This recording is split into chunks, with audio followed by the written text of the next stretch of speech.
எல்லாருக்கும் வணக்கம். நான் இந்த மேடையை எனக்காக கொஞ்சம் யூஸ் பண்ணிக்கிறேன். சாரி, ஏன்னா எங்களோட சக்ஸஸ் மீட்டுக்கு நான் வரல. ஷூட்டிங்ல இருந்தேன். அதற்கு காரணம் காளி வெங்கட் சார் தான். அவரு கூட தான் ஷூட்ல இருந்தேன். அந்த தேதிகளை நான் மிஸ் பண்ணியிருந்தேன்னா மறுபடியும் 2028 தான் அந்த தேதிகள் இருக்கதா சொன்னாங்க. அதனால நான் சார் கூட நான் இருந்தே ஆகணும். அத கலை ப்ளீஸ் பிஹேவ். ஸோ எனக்கு நீங்கள் கொடுத்த அந்த சக்ஸஸ் ஒரு சப்போர்ட் உண்மையிலேயே என் கெரியரில் நான் ஒரு 14 வருஷமாக சினிமாவில் இருக்கேன். அந்த நீங்கள் எழுதின ஒரு ரிவ்யூவும் எனக்கு அவ்வளோ டச்சிங்காகவும் ரொம்ப பர்சனலாகவும் எனக்கு ரொம்ப மோட்டிவேட்டிங்காகவும் இருந்தது. நான் இன்னும் தைரியமான வேலைகளை நான் செய்கிறது கரெக்டு தான், நான் போய்கிட்டே இருக்கலான்ற ஒரு தைரியத்தை கொடுத்தது. அதற்கு மிகப்பெரிய நன்றி. இரண்டாவது நன்றி நான் காளி வெங்கட்டுக்கு சொல்லணும். ஏன்னா இந்த மாதிரி அவர் சொன்னார், இந்த மாதிரி மெட்ராஸ் மேட்னி ஒரு இது வச்சுருக்கோம், ட்ரைலர் லான்ச் வாடா அப்படின்னு.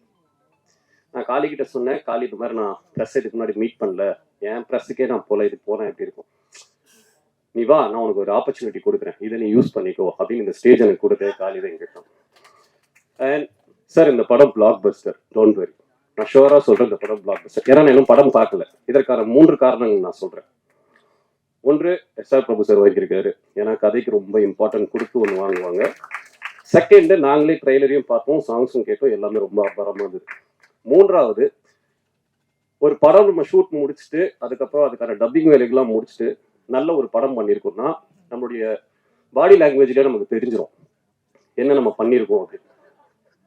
நான் காளி வெங்கட் சார் கூட ஒரு 1.5 மாசமா டிராவல் பண்ணிட்டு இருக்கேன் ஒரு ப்ராஜெக்டுக்காக. ஆணவத்தின் உச்ச கட்டத்தில் சுத்திக்கிட்டு இருக்காரு. அதாவது இப்படிதான் இருக்கு.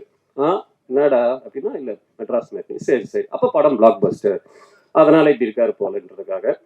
அண்ட் இன்னும் எனக்கு ரொம்ப நெகிழ்ச்சியா இருக்கிறது என்னன்னா, இவர் வாழ்ற இந்த நாட்கள்ல நம்ம வாழும்போது நமக்கு அந்த வாழ்க்கை ரொம்ப அர்த்தப்படுது காளி சார் இருக்கிற இந்த டைம்ல. பிளஸ் ஷூட்டிங் டேஸ்ல காளி சார் இருந்தாருன்னா ஏன் ரொம்ப நல்லா இருக்கும்னா, நீங்க என்ஜாய் பண்ணியிருப்பீங்க, எனக்கு தெரியும். நீங்க காளி சார் இருந்த படங்கள்ல கண்டிப்பா என்ஜாய் பண்ணியிருப்பீங்க. ஏன்னா நம்ம தமிழ் சினிமா ஆரம்பிச்சு ஒரு 5-6 தலைமுறையா டிஜிட்டலுக்கு முன்னாடி ஃபிலிம் எப்படி இருந்தது, அதுக்கு முன்னாடி எப்படி இருந்தது, இந்த எல்லா ஸ்டோரிஸும் ஒரு மூத்த நடிகரா அவர் நம்ம கொடுத்துக்கிட்டே இருப்பார். ஸ்டேஜ் தான்டா, சாரி காளி. ஸோ எல்லா ஒரு அறிவுரையும் நம்ம கொடுத்துட்டே இருப்பாரு. அந்த காலத்துல நாங்க என்ன சாப்பிடுவோம், நைட்ல எப்படி தூங்குவோம், அந்த லெவல்ல போயிட்டு இருப்பாரு. ஸோ இந்த அறிவுரை இப்ப யாருமே இதெல்லாம் ஷேர் பண்றது கிடையாது. இது ஒரு சக நடிகர்களுக்கு யாருமே இதெல்லாம் கொடுக்கறது கிடையாது. அதை எங்களுக்கு கொடுக்கறதுக்காகவே மிகப்பெரிய நன்றி. சொல்ல வேண்டியதெல்லாம் சொல்லிட்டேன்னு நினைக்கிறேன். காளி, நீங்க கொண்டாடப்பட வேண்டியவர், ஏன்னு உங்களுக்கே தெரியும். நான் இது மூலமா ஐநா சபைக்கு ஒரு கோரிக்கை வைக்கிறேன். இந்த வருஷத்துக்கான நோபல் பிரைஸ் காளி வெங்கட் கொடுத்தே ஆகணும். ப்ளீஸ். உங்கள் குழுவிற்கு மிகப்பெரிய வாழ்த்துக்களும் நன்றிகளும். காளி சார், நன்றி சார், ரொம்ப thank you sir. Thank you so much sir. கூப்பிடுவேன் இனிமேல். எல்லாருக்கும் வணக்கம். ரொம்ப சந்தோஷம். நம்ம இந்த படத்தில் நடிக்கல, பட் ஆனால் நம்ம படத்தோட ஒரு ஆடியோ லான்ச்சுக்கு வந்த மாதிரி, ஒரு ட்ரெய்லர் லான்ச்சுக்கு வந்த மாதிரி ஒரு ஃபீலிங். ஏன்னா அவ்வளோ சந்தோஷமா இருக்கு. இல்லை யாரை பார்த்தாலுமே இந்த படத்தில் நடித்த மாதிரி இல்லை. சின்ன படம் பெரிய படம் இல்லை, அது சொல்லிட்டாங்க சாம்சனா ரொம்ப அழகா. ரிலீஸ் அன்னைக்கு வரையும் தான் இந்த ப்ரீ ரிலீஸ், இந்த விஷயங்கள் எல்லாமே, பிஸ்னஸ் எல்லாமே. ரிலீஸ் அன்னைக்கு தான் கண்டென்ட் முடிவு பண்ணும், இது எது பயங்கரமான படம், இது பயங்கரமான படம் இல்லைன்னு. ஸோ இது ரொம்ப நல்ல படமா தெரியுது. நான் 2 முறை பார்க்க சான்ஸ் கிடைச்சி மிஸ் பண்ணிட்டேன், சாரி. நான் சீக்கிரம் பார்த்துறேன் கார்த்தினா எனக்கு. ஏன்னா ரூபன் சார் எனக்கு ரூபன் சார் ரொம்ப ஃப்ரெண்டு. ஸோ நல்ல படம்ன்றது ரிலீஸ்க்கு முன்னாடி எப்படியாவது ஒரு விதத்தில் இண்டஸ்ட்ரிக்குள்ள எங்கேயாவது ஒரு டாக் வந்துடும், எங்க இந்த மாதிரி ஒரு படம் மேக்கிங்ல இருக்குங்க, நல்லா இருக்கும், சூப்பரா இருக்கு, இன்ட்ரெஸ்டிங்கா இருக்குன்னு. அப்படிதான் நான் மெட்ராஸ் மேட்னி பத்தி கேள்விப்பட்டேன். ஸோ அப்போதுலேருந்து ரூபன் சார் சொல்லிட்டே இருப்பார் இதை பத்தி. ஸோ வாழ்த்துக்கள். பிரபு சார் ஆல்வேஸ், நான் 2 நாள் முன்னாடி கூட பிரபு சாரை மீட் பண்ணும்போது ரொம்ப சிம்பிளா ஒரு இடத்துல நின்று தான் சொன்னேன். அவன் கூட ஒரு ஃப்ரெண்ட் ஒருத்தர் இருந்தாங்க, அவர் யாருன்னே காமன் ஃப்ரெண்டு தெரியல. அதான் சொன்னேன், எங்க இவர் எவ்வளவு பேர் உருவாக்குனவர் தெரியுமா, இங்க நிறைய பெரிய படங்கள் பண்ணவர், நிறைய பெரிய பெரிய படங்களை, சின்ன சின்ன படங்களை சப்போர்ட் பண்ணி பெரிய படங்களை ப்ரொடக்ஷன் பண்ணணும்னு சொன்னேன்.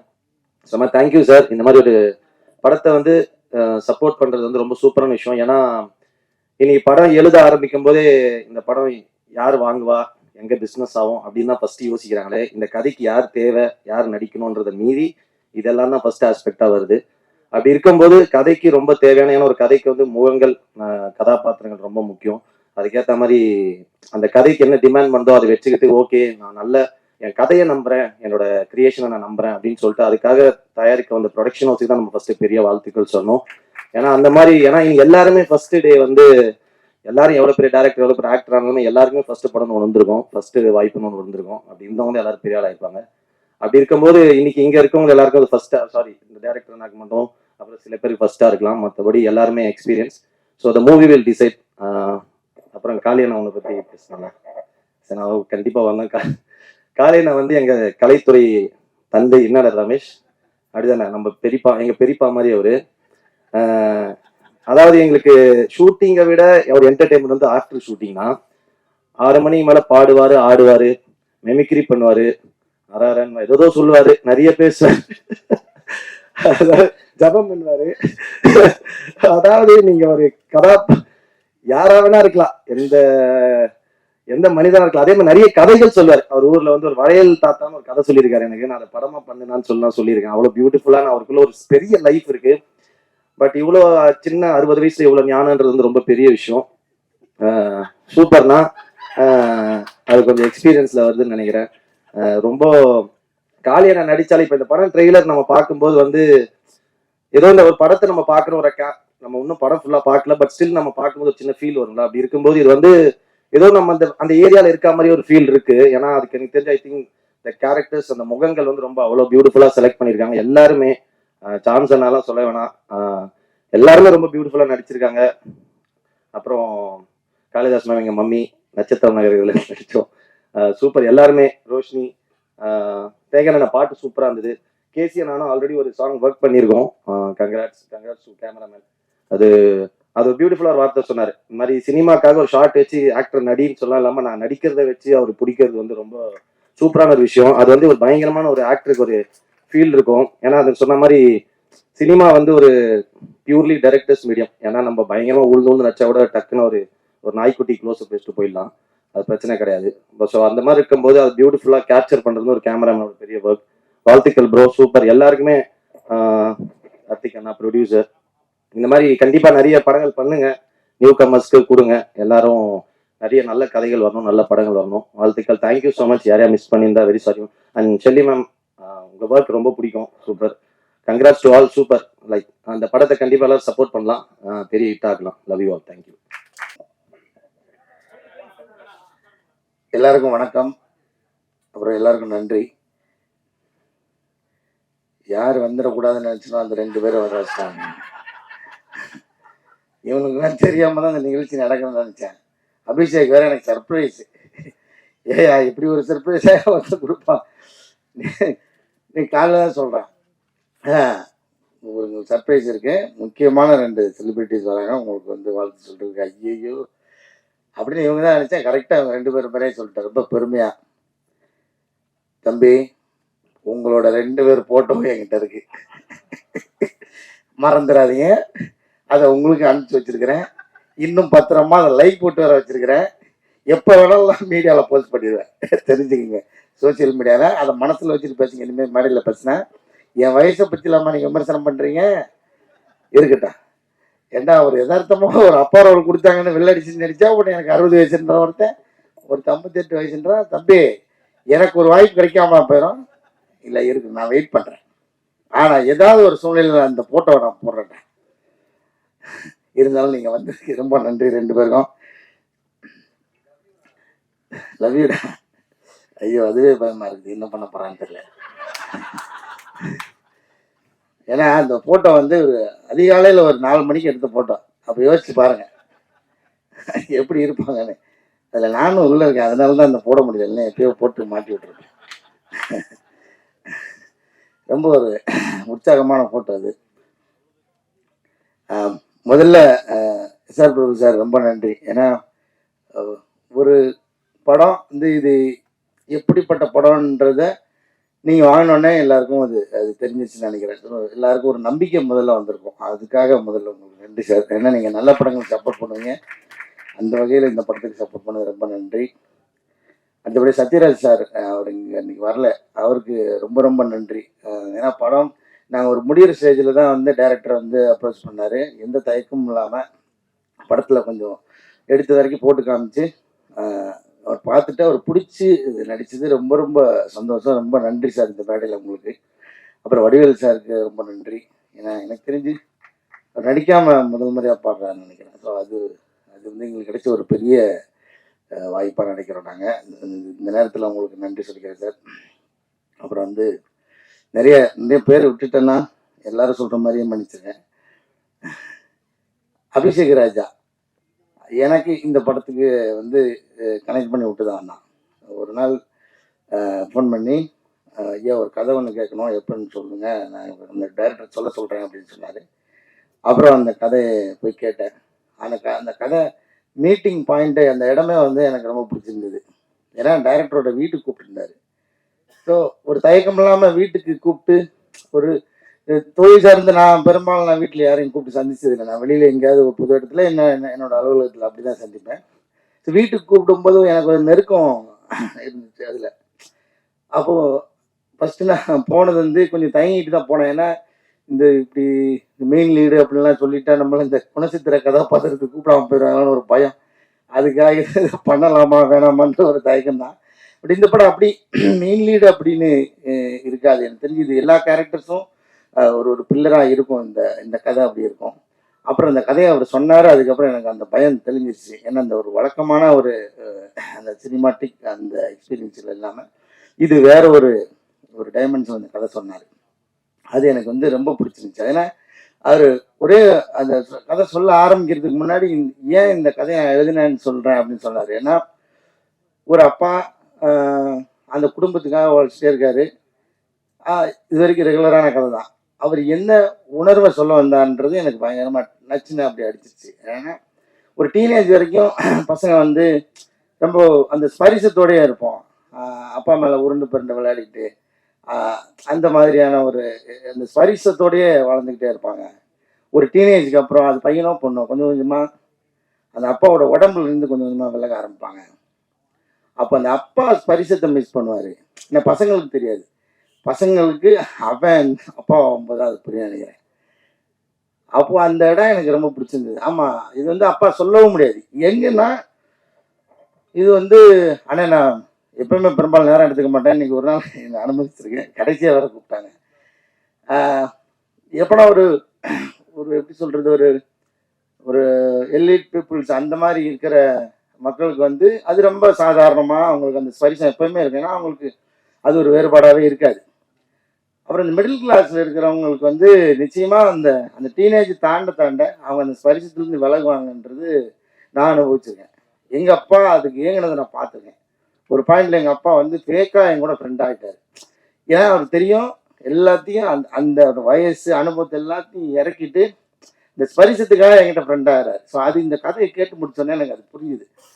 ஏன்னா நான் அவருக்கு என்ன கிட்டத்தட்ட அப்பா ஆகிட்டேன். அதனால எனக்கு அது புரிஞ்சுது. ஐயோ, பிரபஞ்சன் பூங்குன்றலாம் வந்து அப்படி விலகி இருக்கும்போது நமக்கு எப்படி இருக்கும் அப்படின்றது எனக்கு அது ரொம்ப இதாகிடுச்சு. அப்புறம் அந்த கதை சொல்லி முடிச்சோன்னே ஓகே, இதை நிச்சயமாக பண்ணிடணும், விட்டுறக்கூடாது அப்படின்னு நினச்சேன். கார்த்திகேயன் மணி சார் ரொம்ப நன்றி சார், இயக்குனர், படத்தோட இயக்குனர். அப்புறம் வந்து இந்த படத்தை பற்றி நான் நிறையா பேச விரும்பல. எனக்கு நான் அந்த படத்தை திரும்ப எவ்வளோ உள்ள ஊடுருவி பார்க்கும்போது எனக்கு ஒன்று மட்டும்தான் அந்த ஒரு வாசனை மட்டும் அடிச்சுட்டே இருக்குது. அது வேற ஒன்றும் இல்லை, எங்கள் அப்பாவோட சட்டையோட வாசனை அடிச்சுட்டே இருக்குது. அது நீங்கள் இந்த படம் பார்க்கும்போது சினிமா தேட்டரில் நீங்கள் அதை மட்டும்தான் எடுக்க முடியாதுன்னு நினைக்கிறேன். உணர்வுகள் எல்லாமே உங்களுக்கு வந்துடும். காட்சி, இசை எல்லாமே கிடைக்கும். இந்த படத்தில் எனக்கு தெரிஞ்ச அந்த வாசனை அடிக்கும்னு நான் நம்புகிறேன். அப்படி அடிச்சதுன்னா இந்த படத்தோட சக்ஸஸ் நான் நினைக்கிறேன். ஏன்னா நான் அதை உணர்ந்தேன், அடிக்கும்போது உணர்ந்தேன், அது படமாக பார்க்கும்போது நான் உணர்ந்தேன். அது ரொம்ப அபூர்வமாக நடக்கிற நிகழ்வு. ஏன்னா ஒரு படத்துக்குள்ளேருந்து ஒரு வாசனை அடிக்கிறதுன்றது ரொம்ப அபூர்வம். இந்த படத்தில் அது நடக்கும் நம்புகிறேன். ஸோ அதுதான் இந்த படத்தை பற்றி நான் சொல்லணும்னு நினைக்கிறது. அதுக்கப்புறம் நீங்கள் பார்த்துட்டு நிச்சயமாக ஒரு நல்ல படத்தை நீங்கள் விட்டுற மாட்டீங்கன்னு தெரியும். அந்த நம்பிக்கை தான். வழக்கமாக எல்லாரும் கேட்குற மாதிரியான கோரிக்கைகளை நான் வைக்க விரும்பல. நீங்கள் படம் பாருங்கள். நிச்சயமாக படத்துக்கு அப்புறம், படம் ரிலீஸ் ஆனதுக்கப்புறம் நிறைய பேச வேண்டியிருக்கும்னு நினைக்கிறேன். எல்லோரும் வந்ததுக்காக முதல்ல ரொம்ப நன்றி. அப்புறம் ஆனந்த்ஜிக்கு, எங்கள் படத்தோட சினிமாட்டோகிராஃபர், ரொம்ப எளிமையான சினிமாட்டோகிராஃபர். எப்படி இந்த ஒரு கதைக்கு எப்படி துருத்திடக்கூடாதோ, ஒரு தடவை இதே மேடையெல்லாம் பாலமேந்திர சார் சொன்னார், ஒரு சினிமாட்டோகிராஃபியும் மியூசிக்கும் அப்படின்னா ஒரு என்னை பாரு, என் திறமையை பாருன்னு வெளியில் துருத்தி தெரிஞ்சிடக்கூடாது. அது அந்த கதைக்குள்ளே முங்கியே இருக்கணும். அதுதான் ஒரு தரமான சினிமாட்டோகிராஃபி, அதுதான் ஒரு தரமான இசை அப்படின்னு சொல்லி இந்த மேடையில் வச்சு சொல்லியிருந்தாரு. நான் இந்த ஆடியன்ஸ் உட்காந்து கேட்டிருக்கேன். ஸோ அந்த மாதிரியான ஒரு ஒர்க்கு ஆனந்த்ஜிக்கு வருது. பால சாதகனோட ஒர்க்கும் அப்படி தான். இங்கேயுமே மிகை இல்லாமல் ரொம்ப ஒரு இளையோடும் இதோட அப்படி அழகான ஒரு இசை. ரொம்ப அதுக்கப்புறம் எனக்கு அந்த பாட்டு இப்பயும் இப்போ கேட்கும்போதே வந்து கண் கலங்குது கண்ணம்மா அந்த அந்த லைன் வரும்போது. அதை ஒரு நாள் என் வாய்ஸ் வச்சு எடுக்கிறேன்னு சொல்லிட்டு ஏமாற்றிக்கிட்டே இருக்கிறேன். அதை எடுத்து என்கிட்ட மட்டுமா அதை கொடுத்துருயா. நானும் பாட்டு பாடியிருக்கேன்னு வச்சுக்கோல்ல. அவர் ஹரி சார் நம்ம வந்து ரொம்ப வருஷமாக பழகிட்டு இருக்கோம். இந்த படத்தில் தான் எனக்கு தெரிஞ்சு சேர்ந்து ஒர்க் பண்ணி நினைக்கிறேன். ரொம்ப மகிழ்ச்சி உங்களோட ஒர்க் பண்ணதில். எஸ்ஆர் பிரபு சாருக்கு மீண்டும் நன்றி. ஏன்னா நம்ம ஆர்டராக பார்த்துட்டே பேசிட்டு வர்றதுனால அது மிஸ் ஆகக்கூடாது. ரோஷினி, உங்களோட ஒர்க் பண்ணதில் எனக்கு ரொம்ப ரொம்ப மகிழ்ச்சி. நீங்கள் ஒரு யதார்த்தமான நடிகை, எனக்கு ரொம்ப பிடிக்கும் உங்களோட நடிப்பு. ஸ்னேகன் சார், உங்களோட பங்களிப்பு எங்களுக்கு வந்து எப்படின்னா கலையரசனாங்கலாம் சொன்ன மாதிரி நாங்கள் உங்களோட சேர்ந்து ஒர்க் பண்ணும்போது அதில் நீங்கள் எனக்கு என் அண்ணன் சொன்னது எனக்கு ரொம்ப சந்தோஷமாக இருந்தது. ஏன்னா நான் நிச்சயமாக உங்களோட சின்ன பையன் தான் நினைக்கிறேன் சார். இருந்தாலும் இருந்தாலும் நீங்கள் உங்களோட இந்த படத்தில் நீங்கள் எங்களோட இருக்கிறது எங்களுக்கு ரொம்ப பெருமையாக நினைக்கிறேன் சார். ரொம்ப தேங்க்ஸ். செல்லி, நான் வந்து உங்களுக்கு வந்து இப்போ தான் செல்லின்னு கூப்பிட்றதுக்கு எனக்கு தைரியம் வந்திருக்கு. ஏன்னா கூட நடிக்கும் போதெல்லாம் கொஞ்சம் ஏன்னா படத்துக்குள்ளே வேறு எந்த வகையான முத்த காட்சிகள் நெருக்கமான காட்சிகள் எதுவுமே இல்லை. ஸோ அப்படின்னும்போது நம்ம நெருங்கி பழகிறதுக்கும் வாய்ப்பு இல்லை. ஒரு டிஸ்டன்ஸில் தான் இருக்கிறோம். ஐயோ, நான் கொஞ்சம் அண்ணாந்து பார்த்து பேசிட்டேன் சார். இவனுங்க கீழே இருக்க அதாவது திருவிழாலெல்லாம் இந்த கச்சேரி நடந்துட்டு இருக்கும்போது 2 கேரக்டர் இருந்திருக்கு தெரியுமா நடுவில். அதை மாதிரி கூட்டு நடுவில் போட்டி வச்சு என்ன பேச வைக்கிறீங்க. சரி, அப்போ சொல்ல வந்த குறைய சொல்லவே முடியாது. அப்படி அப்படி இருந்து கொஞ்சம் டிஸ்டன்ஸாகவே இருக்கிற மாதிரியான எழுதிட்டாரு டைரக்டர் சார். அதனால அப்போ நான் வந்து மேடம்னே சொல்லிட்டே இருந்தேன். அப்புறம் வந்து ஒரு நாள் அவன் வந்து என்னை திட்டி, நீ மேடம் சொன்னா நான் உன்னை சாருன்னு தான் சொல்கிறேன். எப்படி நான் காலின்னு கூப்பிடுனா நீ என்னை செல்லின்னு கூப்பிடு, அவ்வளோதான். நீ என்னை செல்லியா நினச்சா செல்லின்னு கூப்பிடு. யாரோ ஒரு மேடம் நினச்சா மேடம் கூப்பிடுனாங்க. சரி, அன்னிலேருந்து நான் செல்லின்னு கூப்பிட்றேன். ரொம்ப மகிழ்ச்சி உங்களோட ஒர்க் பண்ணதில். ஆரம்பத்தில் எனக்கு கொஞ்சம் பயமாகவே இருக்கும். ஏன்னா நம்ம எப்படி இந்த வெள்ளையா இருக்கிறவன் பொய் சொல்ல மாட்டான்ற மாதிரி நான் வேற எந்த இதை பற்றி பேச வரல. இருந்தாலும் சொல்லிடுறேன், மலையாள நடிகர்கள்னா கொஞ்சம் அவங்க பயங்கரமாக நடிப்பாங்க அப்படின்னு ஒன்று இருக்குல்ல. அப்படின்னு தான் நம்ம நிறைய பழகிருக்கோம். அந்த படம் சுமாராக இருந்தால் கூட மலையாள படம் தான் அது சூப்பராக இருக்கும்னு நினச்சிக்கிட்டே போய் பார்க்குறது ஒன்று இருக்குல்ல. அதுக்குன்னு ஒரு ரிவ்யூ ஒன்று இருக்கு. இந்த மலையாளத்துலேருந்து எப்படியோ பிடிக்கிறாங்க, மலையாளத்தில் இந்த மாதிரி கண்டென்ட் நிச்சயமாக எல்லா ஊர்லேயும் இருக்குது. அதில் நிறைய ஓடுற படம், நல்ல கண்டென்ட் படம் தான் நம்ம கண்ணுக்கு தெரியுது. அங்கேயும் சில சுமாரான படங்கள்லாம் நான் பார்த்துருக்கேன். அந்த அந்த ஒரு சின்ன பயத்துலேயே தான் நான் அவங்களை அணுகினேன். ஏன்னா மலையாள நடிகர்லாம் பயங்கரமாக பர்ஃபார்ம் பண்ணுவாங்க. ஆனால் அவங்க ஆப்வியஸாக பயங்கரமாக பண்ணாங்களா, இல்லைன்னு சொல்ல. எனக்கு என்னென்னா அந்த சவால்லேருந்து அடிக்கி விழுந்துடக்கூடாது, அது எப்படியாவது எதிர்கொண்டு அவங்களோட சேர்ந்து பயணிக்கணுன்ற அந்த ஒரு டாஸ்க் இருந்தது. அது இருந்தது, ரொம்ப நல்லதாக இருந்துச்சு. இன்னும் யதார்த்தமாக நம்ம அதை பண்ண முடிஞ்சிச்சு. ரொம்ப நன்றி உங்களுக்கு. விஸ்வா, ரொம்ப தேங்க்யூடா.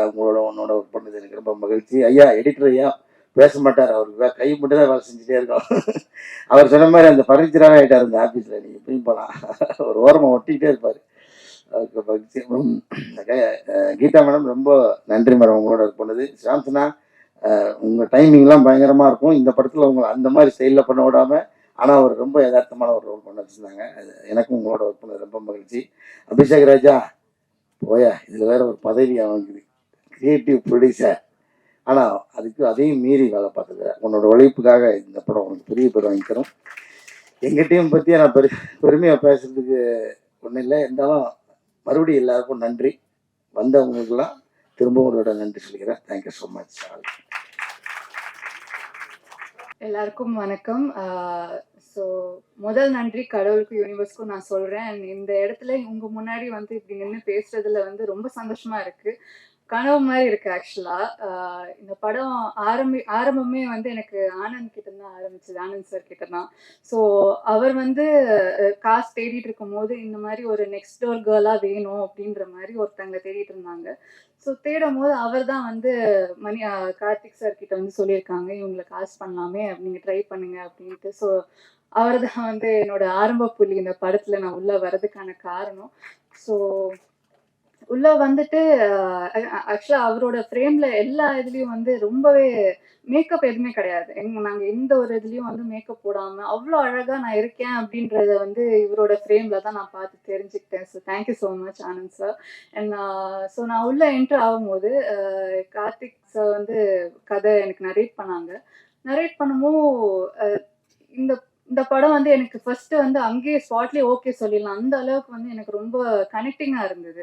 ஸோ இந்த படம் வந்து உங்களோட எல்லாரோட வீட்லயும் எல்லாரோட கார்னர் உங்க வீட்டு நுக்குலயும் இதெல்லாம் நீங்க பார்த்திருப்பீங்க. உங்க வீட்ல இருக்கிற ஒரு கேரக்டர்ஸா இருக்கலாம். ஒரு அக்கா, அம்மா, தம்பி எல்லாரையும் நீங்க வந்து ரிலேட் பண்ணிக்கலாம். ஸோ எல்லா சிச்சுவேஷன்ஸுமே இது வந்து ஆமால்ல இது எனக்கும் நடந்தது. ஆமா இந்த மாதிரி ஒரு தம்பி எனக்கும் இருக்கு. இந்த மாதிரி அக்கா எனக்கும் இருக்காளன்னு சொல்ற அளவுக்கு அந்த அளவுக்கு ரியலிஸ்டிக்கா வந்து இருந்தது அந்த கதை ஆக்சுவலா நான் படிக்கும்போது. ஸோ அதனால வந்து இம்மீடியட்டா நான் வந்து இதை வந்து விடவே கூடாது அப்படின்னு சொல்லிட்டு ரொம்ப கெட்டியா பிடிச்சிக்கிட்டேன்.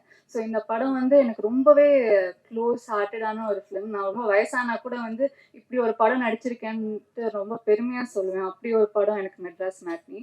So thank you so much Karthik sir for this opportunity. And S R Prabhu சாருக்கு ரொம்ப நன்றி. ஏன்னா இந்த படத்தை வந்து இன்னும் ஒரு 10-50 ஸ்டெப் ஏற்றி கொடுத்து எங்களை வந்து புஷ் பண்ற ஒரு ஒரு பர்சன்னா அவர் தான் இங்கே நான் சொல்லி ஆகணும். And Kali Venkat sir.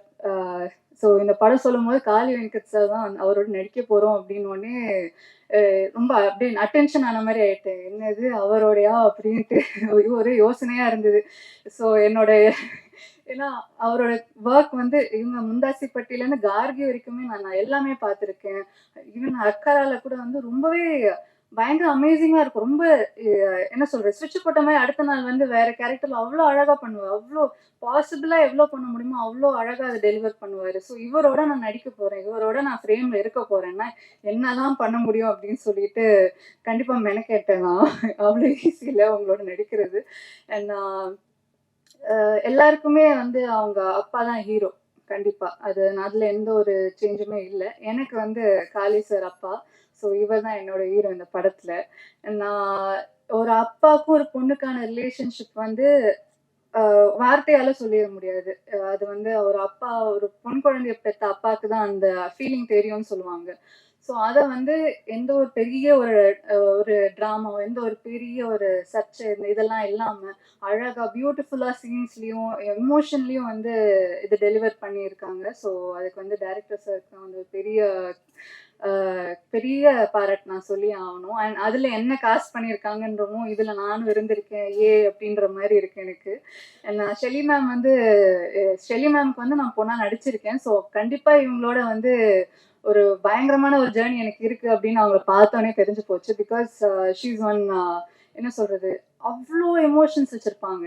எங்கிருந்து வச்சிருப்பாங்கன்னு எனக்கு தெரியாது. திடீர்னு இப்படி இந்த மாதிரி சீன் நடினா அப்படி ஸ்பான்டேனியஸா அவங்களுக்கு அந்த ஸ்பாட்ல வரும். அவங்களுக்கே தெரியாம நான் ரொம்ப ரசிச்சிருக்கேன் அவங்கள ஒரு ஃப்ரேம்லையும். She is very beautiful and very sweet person. So thank you so much ma'am.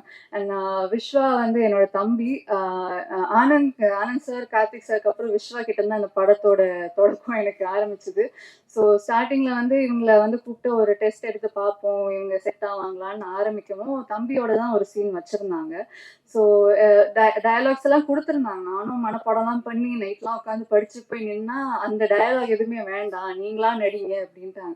சரி நடிப்போம் அப்படின்ட்டு இவர் பார்த்தேன் மேலே கீழே பார்த்தேன் விஸ்வாவை என்ன பண்ண போறான் இவன் நம்மள அப்படின்ற மாதிரி இருந்தது.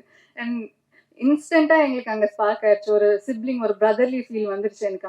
அவனோட ஹேர் ஸ்டைல் ஏதோ பார்த்து அது என்னன்னு தெரியல. அந்த அவரோட மொழியா இல்ல அவரோட பிஹேவியரா எனக்கு தெரியல. டக்குன்னு எங்களுக்கு வந்து கனெக்ட் ஆகி நாங்க நிஜமாவே ஒரு வீட்டுல ஒரு அக்காவும் தம்பி இருந்தா எப்படி இருக்கும்ன்ற மாதிரி டக்குன்னு நாங்க ஸ்விட்ச் ஆயிட்டோம். ரொம்பவே அழகா இருந்தது. அவரோட நடிச்ச அந்த சிஸ்டர் அந்த ஃபீலிங் எல்லாமே ரொம்ப அழகா வந்திருக்கு படத்துல. கண்டிப்பா உங்களோட தம்பியோ அக்காவுக்கோ அந்த மாதிரியான ஒரு ரிலேஷன்ஷிப் நாங்கள் அழகா பிரதிபலிச்சிருக்கோன்றதை நான் நம்புறேன். கண்டிப்பா நீங்க அதை பார்த்து ஃபீல் பண்ணுங்க அந்த படத்துல. And editor sir Satish sir ரொம்ப அழகா என்ன வந்து அதுல வந்து இது பண்ணியிருக்காங்க. எங்க பெர்ஃபார்மன்ஸ் என்னோட பெர்ஃபார்மன்ஸ் மெயினாக வந்து ரொம்பவே கிறிஸ்பா இருந்ததுக்கு அவருக்கு ஒரு பெரிய நன்றி. Thank you so much Satish sir. And என்னோட மித்த ஆக்டர் ஸ்டாம் சார் அவருமே வந்து ஊருகாக்காரன்னு சொல்லிட்டு வந்திருக்காங்க. ஒரு பாஸ் விட்டாலும் அதுல 10 டயலாக் அடிச்சுட்டே இருப்பாரு. அவரோட ஒர்க் பண்ணவே வந்து எப்ப என்ன சொல்ல போறாரு அப்படின்ற மாதிரி ரொம்ப கான்ஷியஸா வெயிட் பண்ணிட்டு இருந்தேன். So thank you, it was brilliant working with you sir. And Geetha ma'am, உங்களோட ஒரு சீன் கூட இல்லை, பட் ஆனா எனக்கு ரொம்ப ஆசை, கண்டிப்பா ஃபியூச்சர்ல நான் உங்களோட நடிக்கணும்னு ஆசைப்படுறேன். Abhishek sir, again thank you so much for உங்களோட, கண்டிப்பா உங்க புஷ் இல்லாம இந்த அளவுக்கு வந்து ஸ்டேஜ் வந்து பெருசாகிறதுக்கு உங்களால தான். So thank you so much. And Hari sir, production team, Hari sir, Monica, Shaan, இவங்க எல்லாமே எனக்கு ரொம்ப சூப்பராக பார்த்துக்கிட்டாங்க. And thank you so sweet. And எப்போ எது கேட்டாலும் எனக்கு வாங்கி கொடுத்தாங்க. So thank you so much. And இந்த ராக் ஸ்டார் பாலா, ஸோ அவரோட பாட்டில் வந்து எனக்கு விஜய் யேசுதாஸ் சார் ரொம்ப பிடிக்கும். ஸோ அவரோட பாட்டில் எங்களோட ரிலேஷன், அந்த அப்பா பொண்ணு ரிலேஷன்ஷிப் பற்றி ஒரு பாட்டு பண்ணியிருக்காங்கன்றதுப்போ எனக்கு கேட்கும் போதே அப்படியே கண்ணெல்லாம் அப்படியே ரொம்ப மாய்ஸ்டா இருந்தது. எனக்கு ரொம்ப சந்தோஷமா இருக்கு. விஜய் யேசுதாஸ் சாரோட வாய்ஸ்ல எனக்கு என்னோட படம்லாம் வரப்போகுது அப்படின்ற போது ரொம்ப சந்தோஷமா இருக்கு. ஸ்னேகன் சாரோட லிரிக்ஸ்ல அதுவும் பீன் சோ பியூட்டிஃபுல். ரொம்ப அழகா அது வந்து இத இத அந்த மாதிரி வார்த்தையே இதுக்கு மேல யாராலையும் எழுத முடியாது. அவ்வளோ அழகா அதுல எழுதிருந்தீங்க. So thank you so much sir. And எல்லாத்தையும் சொல்லிட்டேன்னு நினைக்கிறேன். யாரை விட்டுருந்தேன். அப்புறம் இன்னும் முக்கியமான விஷயம் வந்து இந்த படத்துல வந்து ஒரு ஸ்டேஜஸ் ஆஃப், என்னோட கேரக்டர் இப்போ தீபிகா, ஸ்டேஜஸ் ஆஃப் தீபிகா இருக்கும். சின்ன வயசுல இருந்து இப்போ நான் இருக்கிற வயசு வரைக்கும் இருக்கும். ஸோ என்னோட பர்ஃபார்மன்ஸ் வர்றதுக்கு முன்னாடி அந்த இந்த சின்ன பசங்க, அந்த டீனேஜ் பொண்ணு ஒரு அவங்க எல்லாம் நடிச்சிருப்பாங்க. ஸோ நான் வந்து திடீர்னு வரும்போது லைக் எப்படி இருக்கும்ன்ற ஒரு டவுட் இருந்தது. ஏன்னா த்ரூ அவுட் த ஃபிலிம் இல்லாமல் ஸ்டார்டிங்கில் அவங்க தான் நடிச்சிருப்பாங்க.